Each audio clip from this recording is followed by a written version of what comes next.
Yeah అండి. నమస్తే. నేను మీ రవిప్రకాష్. ఎనీవే హైదరాబాద్‌లో రియల్ ఎస్టేట్ పరిస్థితులు ఎలా ఉన్నాయి ఇప్పుడు?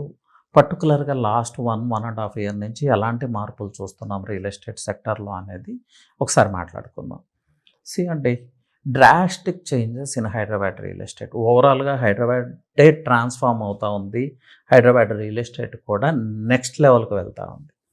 ఇది క్లియర్‌గా చెప్పాలంటే అండి, ఒక 10 ఇయర్స్ బ్యాక్‌కి వెళ్తే మీరెక్కడ ఇన్వెస్ట్ చేసినా కూడా, ఏ ప్రాంతంలో ఇన్వెస్ట్ చేసినా కూడా చాలా త్వరగా మీకు రిటర్న్స్ వచ్చాయి. సో, ఎక్కడ పెట్టినా లాభాలొస్తాయి అనేది ఒక కాన్సెప్ట్‌లో ఉండిపోయాం. బట్ ఇప్పుడు జరుగుతున్న మార్పులేంటంటే, గ్రోత్ అనేది కొన్ని స్పెసిఫిక్ ఏరియాస్ వైపే పాస్ అవుతుంది. ఎక్కడంటే అక్కడ ఇన్వెస్ట్ చేస్తే ప్రాఫిట్స్ వస్తాయా? లేకపోతే మన వెల్త్ గ్రో అవుతదా? అంటే స్ట్రెయిట్ ఆన్సర్ చెప్పాలంటే నో. 100% నో. సో, ఇది అర్థం చేసుకోండి. ఈ డైనమిక్స్ అయితే హైదరాబాద్ రియల్ ఎస్టేట్‌లో క్లియర్‌గా చేంజ్ అవుతున్నాయి. మరి ఎలా ఇన్వెస్ట్ చేయాలి అని మీరు అడుగుతారు. Proper connectivity. ఎప్పుడు కూడా ఇది చాలా చాలా ఇంపార్టెంట్. కనెక్టివిటీ అంటే కనెక్టివిటీని ప్రాపర్‌గా అర్థం చేసుకోండి. మల్టిపుల్ కనెక్టివిటీ ఉండాలండి ఒక ప్రాంతానికి ఇప్పుడు కూడా. ఈ ఎగ్జాంపుల్ చెప్పాలంటే నేను శంకరపల్లి ఎగ్జాంపుల్ చెప్తాను. శంకరపల్లి కనెక్టివిటీ ఒకసారి చూడండి.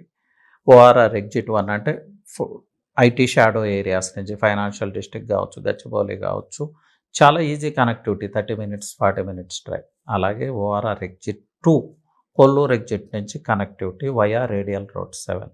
అలాగే కోర్ సిటీ నుంచి through Mumbai highway NH65 easy connectivity.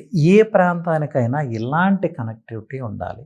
అంటే డై 3-4 డైమెన్షనల్ కనెక్టివిటీ ఉండాలి. ప్యారలల్ హైవేస్ నుంచి కనెక్టివిటీ ఉండాలి. దీన్ని కనెక్టివిటీ అంటాం. రియల్ ఎస్టేట్‌లో ఇది అర్థం చేసుకోండి. అలాగే ఆ లొకేషన్‌లో ఏం జరుగుతుంది? గవర్నమెంట్ పుష్ ఏముంది? గవర్నమెంట్ పాలసీ ఏముంది? ల్యాండ్ బ్యాంక్ ఎలా ఉంది? పాపులేషన్ డెన్సిటీ ఆఫ్ పాపులేషన్ ఎలా ఉంది? హాస్పిటాలిటీ ఎలా ఉంది? అలాగే డిఫరెంట్ సెక్టర్స్ అక్కడ ఏం ఇండస్ట్రీస్ వస్తున్నాయి? ఫార్మా వస్తుందా? లేకపోతే ఏరోస్పేస్ వస్తుందా? అక్కడున్న జాబ్ మార్కెట్ ఏంటి? న్యూగా క్రియేట్ అవ్వబోతున్న జాబ్స్ ఏంటి? రెసిడెన్షియల్ ఎన్విరాన్మెంట్ ఏంటి? ఇవన్నీ అబ్జర్వ్ చేసుకోవాలి. సో, ఎక్కడికో వెళ్ళిపోయి ఐసోలేటెడ్‌గా ఉన్న ప్లేస్‌లో ఇన్వెస్ట్ చేస్తామంటే ఇట్ టేక్స్ లాట్ టైమ్ అండి. సమ్‌టైమ్స్ అది డిప్రిషియేట్ కూడా అవుతది. ల్యాండ్ ప్రైస్ తగ్గదు అనేది వాస్తవం కాదు. చాలా చూసాం. ల్యాండ్ ప్రైజెస్ చాలా చోట్ల చాలా తగ్గినాయి. నెక్స్ట్, ఇప్పుడు హైదరాబాద్ రియల్ ఎస్టేట్‌లో కొన్ని హైవేస్ గురించి మాట్లాడుకుందాము. ఆ హైవేస్ గురించి మాట్లాడుకుంటే మీకు అసలు హైదరాబాద్ రియల్ ఎస్టేట్‌లో ఏం జరుగుతుందనేది కూడా అర్థమవుతది. ఫస్ట్ కమ్స్ NH65 అంటే అదే Mumbai highway. So, Mumbai highway Hyderabad real ఎస్టేట్‌లో ఎప్పుడూ కూడా ఎవర్ గ్రీన్ హైవేనే. ఎందుకు? అక్కడ ఏమన్నా గవర్నమెంట్ అనౌన్స్ చేసిన SEZs ఉన్నాయా? ఏమీ లేవు. ఎయిర్‌పోర్ట్ ఉందా? లేదు. లేకపోతే ఫ్యూచర్ సిటీ లాంటి ప్రాజెక్ట్ ఏమన్నా వస్తుందా? లేదు. కానీ ఈ ముంబై హైవే ఫ్లరిష్ అవుతానే ఉంది. దానికి రీజన్ ఏంటంటే కనెక్టివిటీ. కోర్ సిటీకి కనెక్ట్ అయ్యి ఉండటం, చాలా నియర్‌గా ఉంటాం. పైగా హైదరాబాద్ సిటీ ఎటువైపు ఎక్స్‌పాండ్ అవుతుంది చూడండి. ఈస్ట్, వెస్ట్, నార్త్, సౌత్ తీసుకుంటే వెస్ట్ వైపు ఎప్పుడు సిటీ ఎక్కువగా ఎక్స్‌పాండ్ అవుతూ ఉంటుంది. పర్టిక్యులర్‌గా మన హైదరాబాద్ విషయంలో. సో, న్యాచురల్‌గానే ఈ ముంబై హైవేలో ఆర్గానిక్ గ్రోత్ ఉంటది. అలాగే ఇంకొక ఇంపార్టెంట్ థింగ్ అండి, population and density of population. ఇది చాలా చాలా ఇంపార్టెంట్. సింపుల్ థింగ్ అండి.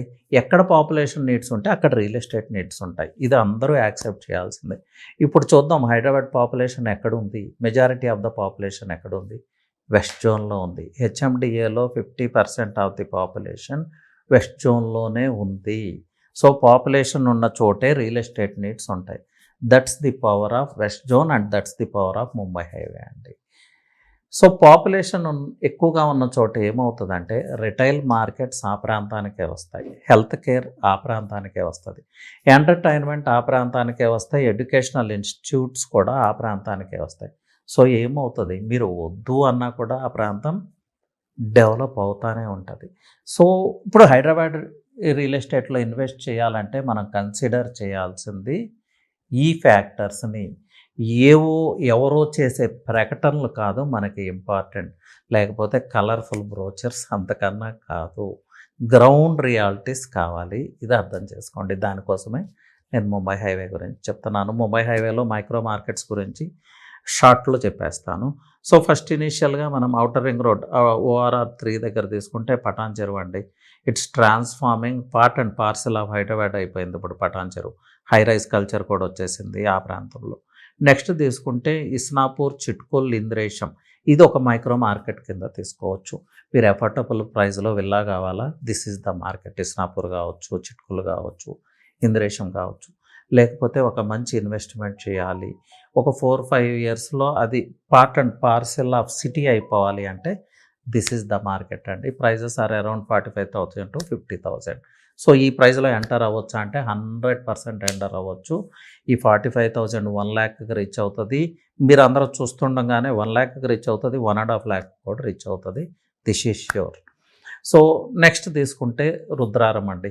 చాలా మంచి మైక్రో మార్కెట్ ఇది. అగైన్ శంకరపల్లి వరకు కనెక్ట్ అయి ఉంటది. ముంబై హైవేకి, శంకరపల్లికి మిడిల్‌లో ఉండే ప్రాంతం. ఈ ప్రాంతంలో ఇప్పుడు విల్లా మార్కెట్ స్టార్ట్ అవుతా ఉంది. అప్‌కమింగ్ కన్‌స్ట్రక్షన్ చాలా ఇనీషియల్‌గా స్టార్ట్ అవుతున్నాయి. సో, ఎర్లీ బర్డ్ అడ్వాంటేజ్ తీసుకోవాలంటే ఏం చేయాలి? ఎప్పుడైతే మనం డెవలప్‌మెంట్ స్టార్ట్ అయిందో ఆ టైంలో ఎంటర్ అవ్వాల్సి ఉంటది. ఫ్యూ ప్రాజెక్ట్స్ ఉన్నాయి.